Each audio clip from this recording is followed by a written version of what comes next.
The Ridiculous Wishes by Charles Perrault.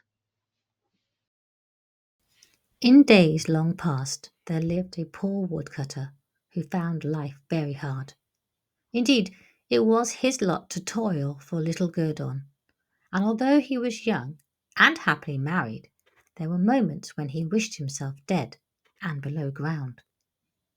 One day, while at his work, he was again lamenting his fate. "Some men," he said, "have only to make known their desires, and straightway these are granted, and their every wish fulfilled. But it has availed me little to wish for aught, for the gods are deaf to the prayers of such as I." As he spoke these words, there was a great noise of thunder, and Jupiter appeared before him, wielding his mighty thunderbolts. Our poor man was stricken with fear, and threw himself on the ground. "My lord," he said, "forget my foolish speech, heed not my wishes, but cease thy thundering." "Have no fear," answered Jupiter. "I have heard thy plaint, and have come hither to show thee how greatly thou dost wrong me. Hark, I, who am sovereign lord of this world, promise to grant in full the first three wishes which will please thee to utter. Whatever these may be, consider well what things can bring thee joy and prosperity, and as thy happiness is at stake, be not over hasty, but revolve the matter in thy mind." Having thus spoken, Jupiter withdrew himself and made his ascent to Olympus.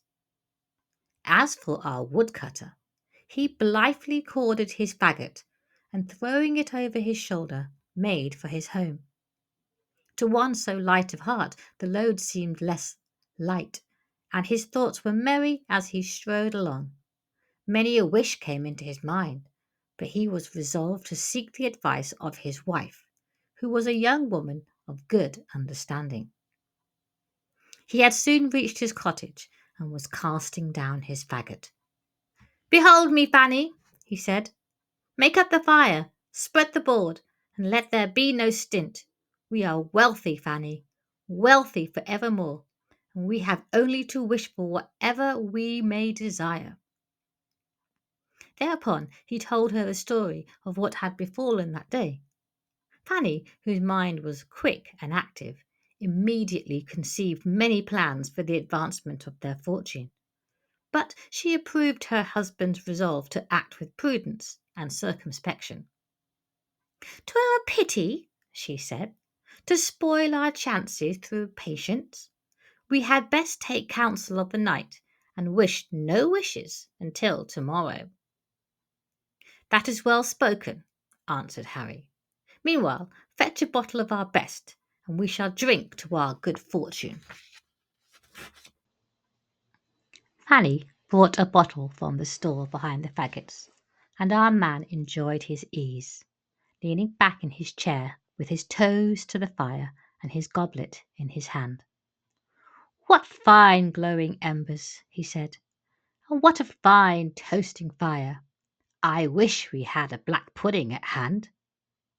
Hardly had he spoken these words when his wife beheld, to her great astonishment, a long black pudding, which, issuing from a corner of the hearth, came winding and wriggling towards her.